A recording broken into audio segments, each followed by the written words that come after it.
rest for a while or whatever.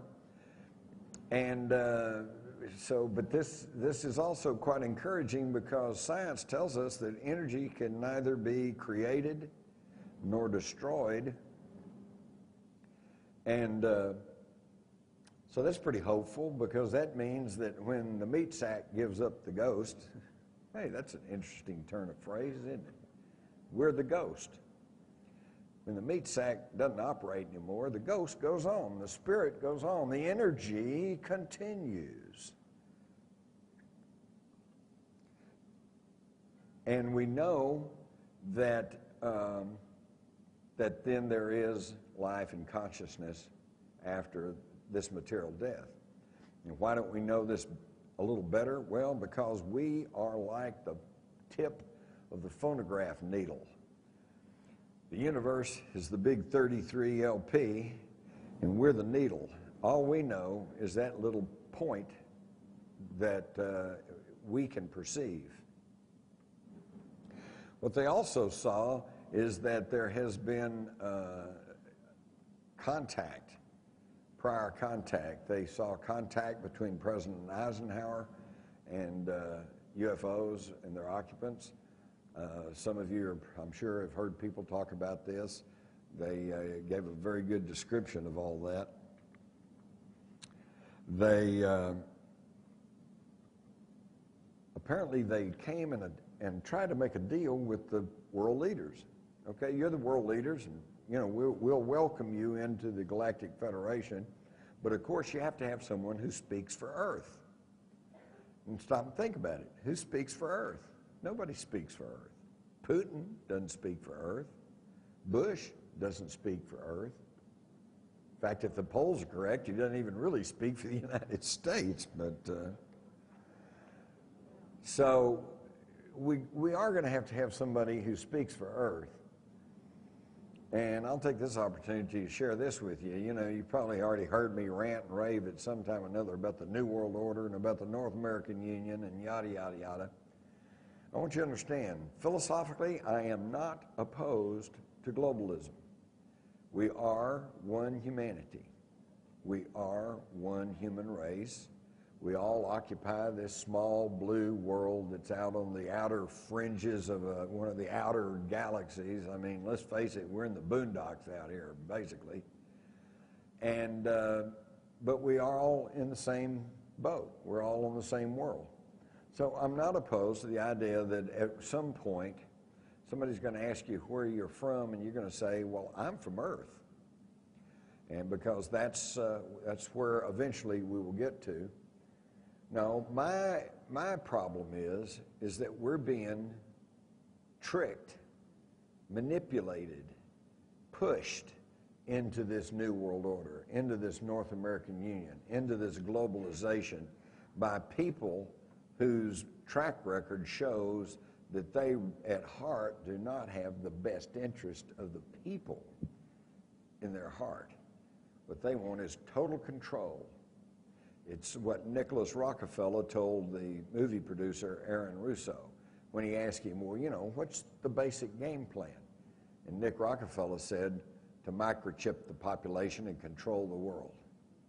And that's the game plan, and that's what they're working towards, and they're making quite good progress. So I'm not opposed to globalization. I'm simply opposed to it being pushed off on us with no vote, with no one being fully aware of what the agenda is or what the ramifications are, and with this whole agenda being thrust upon us through secrecy and deceit. It just makes a mockery of the whole concept of democracy and freedom and individual liberty. Maybe I'm an idiot, but I happen to believe in the innate goodness of most people, because this is what I've found in my experience all around the world. You give people half a chance and they're good people. Right.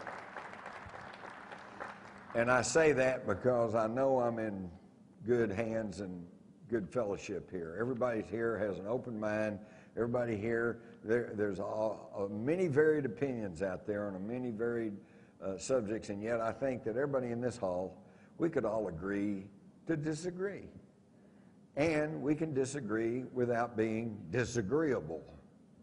All right? But it's amazing to me the number of people in the world who are so adamant in their structured belief systems that they cannot even tolerate the idea that somebody else might have a different opinion or a different thought than them, and as a result, they're willing to kill people if you don't believe the way that they want you to believe.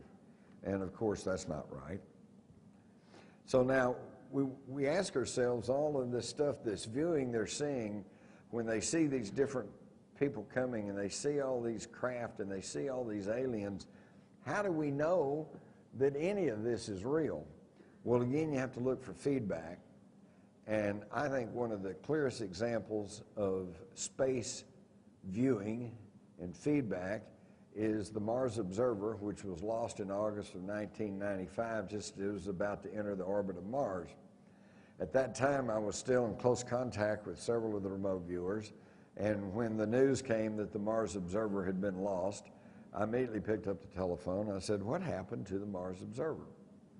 And I was told, well, the same thing that happened to the Phobos 2. Well, so what happened to the Phobos 2? Phobos 2 was lost in August of 1995. That was the Soviet Union's attempt to send a Mars observer. It too was going to go into orbit around Mars. And what you see here is a drawing done by one of the remote viewers, military remote viewers. You see an antenna or some kind of a leg from the Phobos 2. They're coming into orbit around Mars, and you can see this little bitty object right here. What they said happened was that, or what they saw, was that as the Phobos 2 approached orbit with Mars, this circular object rose off the surface and came out to meet it. Now, they said they did not get any impression that this was a hostile act. In fact, the analogy they gave was it's kind of like the tugboat coming out to meet the Queen Mary. It came out to guide it in or whatever, but when it got out there, it scanned the Phobos 2 with some sort of electromagnetic beam and then realized that, hey, this isn't ours, and we don't have anything to do with this. So the object turned and went back and landed on the surface of Mars.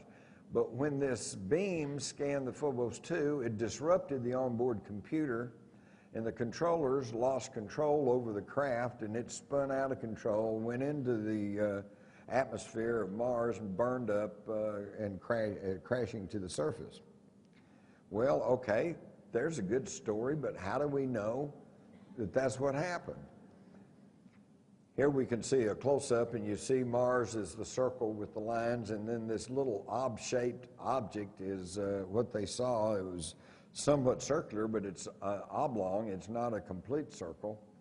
Well, a few years later, the cosmonaut Colonel Marina Popovich visits the United States, and in San Francisco, she holds up one of the last photographs taken by the Phobos 2 and beamed back to Earth before they lost control and it spun into the surface of Mars.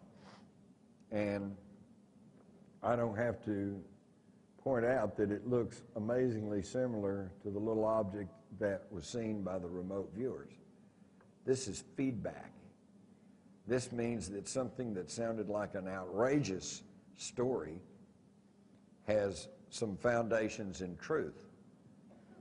Now, you can read about the 1996 UFO study that I commissioned in my book, Alien Agenda. You can read some of the more up-to-date information about remote viewing and also where a lot of the remote viewers are today, what they're doing, in a new updated version from New Page Books that also includes a very comprehensive index, which I always like. To me, a book without an index is just, you know, forget it, because you can't go back, you can't find anything. And so both of these books would detail even more and more of what I saw about, not what I saw, but what I report on the remote viewers and what they have seen in their views of extraterrestrials and UFOs. You can also visit my website, jimmars.com, And if you want to keep up with, I post all the wild stories that you probably won't find in your mainstream establishment news. But I guess I'll wrap up at this point by saying that even though the military and through their mouthpieces in the mainstream media would like you to think that the sightings down at Stephenville all took place on January the 8th, the reality is that they began on January the 1st, and as far as I know, are continuing right up to this very day. But of course, you don't get to hear about that, because if they can keep it confined to that one day, to that one sighting, then their cockamamie excuses like, well, it was 2 airplanes that happened to cross paths at the same time, or it's the 10 F-16s flying around, or it's a sundog. That was a perihelion, I think is what they call it. We know as a sundog. That's a reflection off ice crystals in the upper atmosphere when the sun's out. That one fell by the wayside pretty quick when it was pointed out that about half of these sightings down there took place at night when the sun wasn't even up. So yes, all that's continuing. I'll leave you with the old Chinese curse. May you live in interesting times. And we are living in interesting times, and I thank you for your ear and your attention. I don't know if...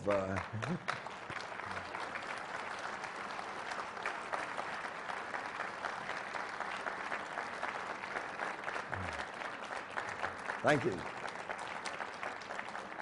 We do have a little bit of time left, so I will entertain questions, and plus I want to put in a plug for a new book that I got coming out from HarperCollins. I think that it's going to come out under the William Morrow imprint, but still, it's a big-time publisher. I won't go into what that book's about, but I will tell you the title, The Rise of the Fourth Reich. Okay? So I think you can figure out where I'm going on that one. Hey.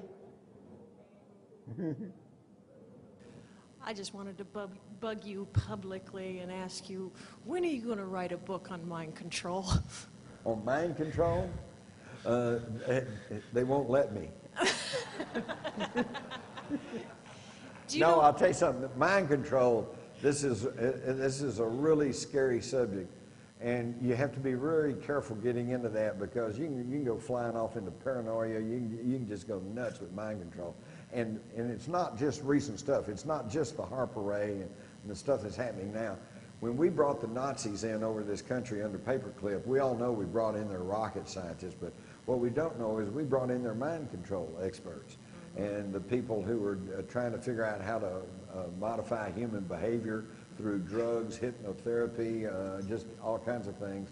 It is a subject that needs to be approached. I know of only really 2 really good books, and that is John Mark's In Search of the Manchurian Candidate and Walter Bort, CIA Mind Control or something like that. But that's why we're waiting for your book. We know you can do it right. All right, I'll keep that in mind. If I can ever get my own mind under control, actually, it would be a good topic, but that gets pretty bad. And I will say this, though. Let me say this. I'm going to share with you one of the biggest, darkest, baddest, ugliest stories taking place today, and you're not hearing about it. We all hear about these terrible school shootings where people go into school and just shoot up the place. What's that about? Well, they say, well, it's the guns. We got to take up the guns.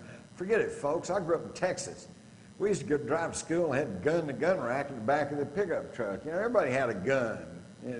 I even got in trouble in junior high school because I took a hand grenade to school. You know, it was not live. It was not live, but that was pretty funny, and that shows you the difference in the times. I was sitting in the back of the history class, and one of my buddies across the way said, "What do you got there?" And I said, "Oh, I brought this dummy hand grenade in this school." And he said, "Well, let me see it." And the teacher had his back to the back blackboard, you know. So I pitched it to him, and just as I pitched it, the teacher turns around. Here's a hand grenade flying around the back of the class. Well, needless to say, he comes back there and he grabs it and he looks at it, and it's got a hole in the bottom. He knows it's deactivated. It's not real. And so, of course, we got in trouble. He went up and set it on his desk, you know. And after class was over, I went up there and I had to get 2 licks, okay? Had to bend over and pow, pow, okay? And then he gave it back to me. He said, and don't bring that to school again. And I said, yes, sir. And I didn't. That was back in the days of the old republic when we were free, okay?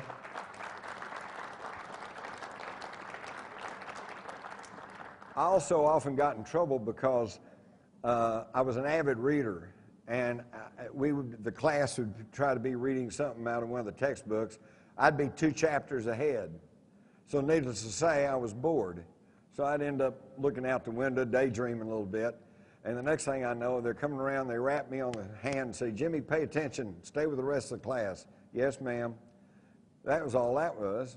Today, they would send me to the nurse who's been conditioned, trained, educated to say, well, I think your son has attention deficit disorder.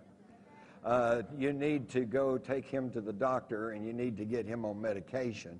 And they put me on Ritalin or on Prozac. Prozac, by the way, the proper name is fluoroxide, because it's 94% sodium fluoride, okay, which was used to put in the water of the concentration camps of the Nazis and in the Gulag and in Soviet Russia to keep the inmates pacified and non-resistant. And if you think that sounds pretty bad, just stop and think that's what they're putting in your water, okay? And yet, look at the toothpaste that has fluoride in it. Now they got hazardous warnings. If your child swallows this, call the Center for Disease Control. Oh, yeah, that's what I want to do is put poison in my mouth. We're idiots, folks. And then we wonder about these school shootings because you don't hear much about this. You have to read the last paragraph of the story or way down in there, and you find out every single one of these idiots that are shooting up the schools are either on psychotropic drugs or are just coming off of psychotropic drugs, which apparently is even worse than going on them. And what it does is it wipes away your inhibitions, it wipes away your critical thinking and your morality and your moral compass, and it intensifies whatever you're feeling. So if you're a young adolescent and your hormones are raging anyway, and you're thinking, oh man, nobody likes me and I'm being picked on, and one of these days I'm going to be Spider-Man, I'm going to be the guy I'll take, and then this is intensified by a factor of 10 and your inhibitions are taken away, and then they wonder why there are these school shootings. But you hadn't heard any of that, have you? They don't point to these drugs, do they? And you know why? Because last year alone, the pharmaceutical industry spent over $3.5 billion on direct-to-consumer advertising, and there's not one newspaper, there's not one TV station, not one network, not one cable in this whole country that wants to risk losing one of their largest advertisers. So they keep it bottled up. And meanwhile, innocent kids keep dying. It's the biggest story going unreported today, and it all has to do with money and power and control. It's terrible. Yes. I want to thank you on behalf of me and my wife. We are apprenticed into this new field. We started your book, The Alien Agenda, almost 3 weeks ago. And the point is this one. I just spent the last year to learn about what you call the New World Order. I was completely into the Matrix just 1 year ago. And my point is that this one, it looks to me like a normal, almost continuing of this journey. The question that you were talking before, and this is also my personal opinion, probably most of you already know about it. If I was an alien species, if I wanted to somehow to control us, what better way would be than just use part of our government voluntarily or involuntarily, could be, I don't know, mind control or maybe just through, I don't know, whatever. My point is, I don't think this, what the government, according to what the government is preparing for us, looking at the facts and the New World Order and the liberties that we're losing, and unfortunately all the violence that we see are coming to us, like happened already in Germany during the Hitler and many other times. I don't think these aliens, they're really our friends, if that's unfortunately, and that's my personal belief. When I see like a New World Order acting like we know they acted, this is not a conspiracy, they are facts, And just 3 weeks ago, I started to understand that maybe there are more than just humans planning this for us. Maybe somebody else from another planet that want to use our resources and try to control us. And what better way to use our own laws to submit us? Right. That's my question, and please give me your feedback. Thank you. Well, let's put it this way. Y'all think of yourselves as Charlton Heston.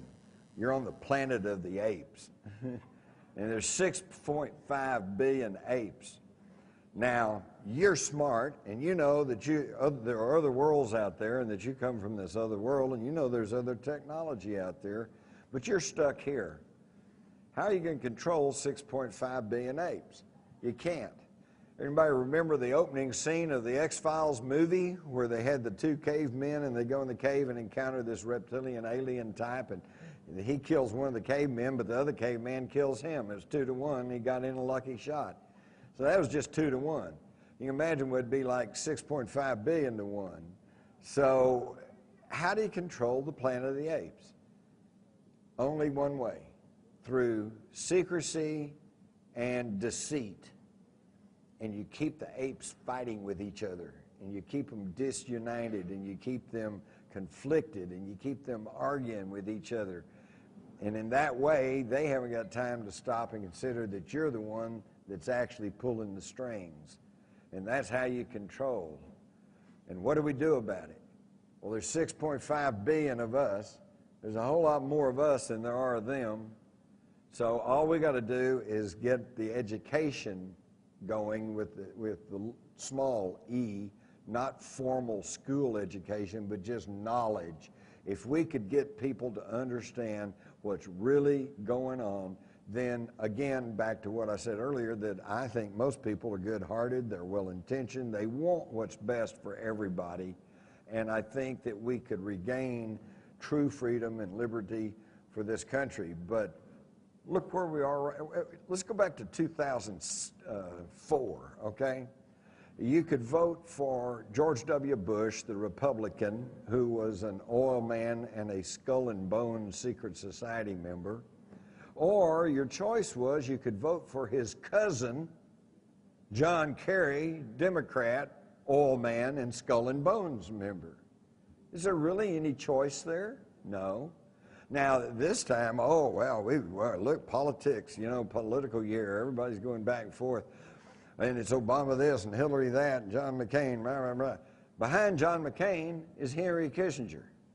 Behind Obama is Zbigniew Brzezinski. Behind Hillary is the Bilderbergers. She's the first American First Lady to attend Bilderberg meetings, and she didn't just attend the meeting, just sit there and see what was going on. She was at the front door greeting people when they came in, which is their time-honored method of introducing their proteges to the membership. Or if you want to reach down, you might even go find Mike Huckabee. One of his main advisors is Richard Haas, president of the Council on Foreign Relations. So what am I telling you? I'm telling you that you really only got two choices in this election. You can vote for one of the above, and you're going to get the New World Order and the North American Union, or you can vote for Ron Paul. Well, that's your only choice. That is your only choice, but people don't understand that, and Ron Paul, of course, is a media non-person. It's just like he's not there. If everyone could hear, number one, his platform, which is to go back to constitutional government, basically, and read his qualifications. He's one of the only members in Congress who has refused to take their golden parachute personal private retirement package. He has turned down all the government junkets. He has voted against the Iraqi war. He wants to audit, if not do away with the IRS and the Federal Reserve System. He wants to return to constitutional government. Here is an alternative, folks. Here's a true alternative. And I'm not trying to say he hung the moon. He may have problems too, but at least he offers a true alternative, but you don't ever hear about that because they control the mass media. And that makes a mockery out of the whole idea of freedom and democracy. But the gentleman had a good point. There's no question that there's a little handful, a little clique, a little cabal of people who are trying to run this world. What are they after? Are they after money? No. They got all the money that they could stand, okay? So it's something else. Power and control. Why do they want power and control? Because if you go back through history, you find out that there's been this little clique in these royal bloodlines. And by the way, you ready for this? According to Lynn Cheney, Dick Cheney's wife, she found this out in researching her book. Barack Obama is a cousin to Dick Cheney. Sounds amazing, but it's true. I just pointed out how Kerry and Bush are both related, and Kerry and Bush are both related to the Gore family. And they're all related to the Windsors. And the Windsors are the royal bloodline, and you go all the way back to the Nazis, to the royalty of Europe, to the pharaohs, the Caesars, all the way back. They've been concerned with the bloodline. And what's that got to do with it? Could it be that this bloodline tracks back to the ancient Anunnaki, those who came from the heavens and colonized the earth? And could they be this small handful of people who are trying to control this world so that they can get control over their globalization, so then they can present the united front of Earth to the Galactic Federation and then be in control of this entire planet? I don't know, but I'll tell you, we need to start figuring out what's really going on if we're going to ever continue to call ourselves free Americans or even free Earthlings. I thank you for your time.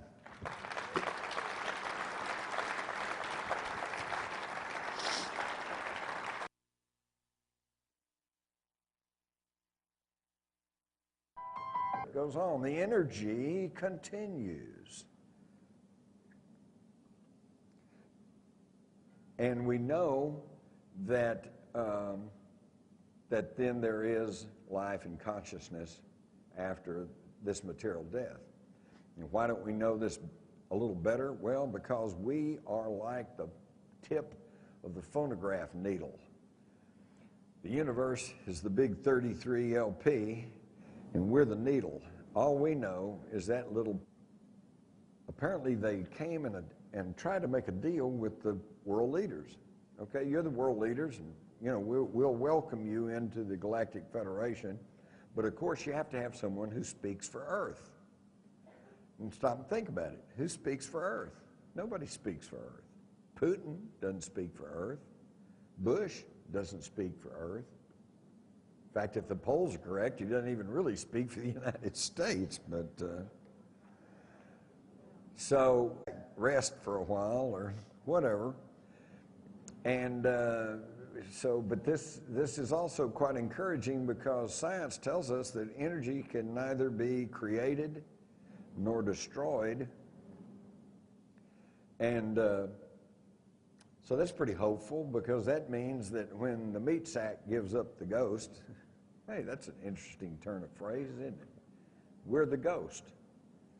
When the meat sack doesn't operate anymore, the ghost goes on, the spirit point that we can perceive.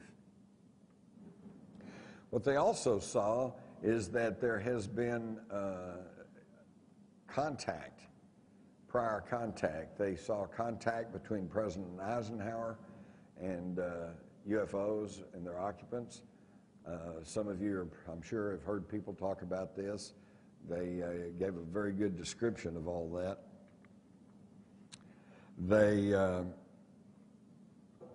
We are going to have somebody who speaks for Earth. And I'll take this opportunity to share this with you. You know, you probably already heard me rant and rave at some time or another about the New World Order and about the North American Union and yada, yada, yada. I want you to understand, philosophically, I am not opposed to globalism. We are one humanity. We are one human race. We all occupy this small blue world that's out on the outer fringes of a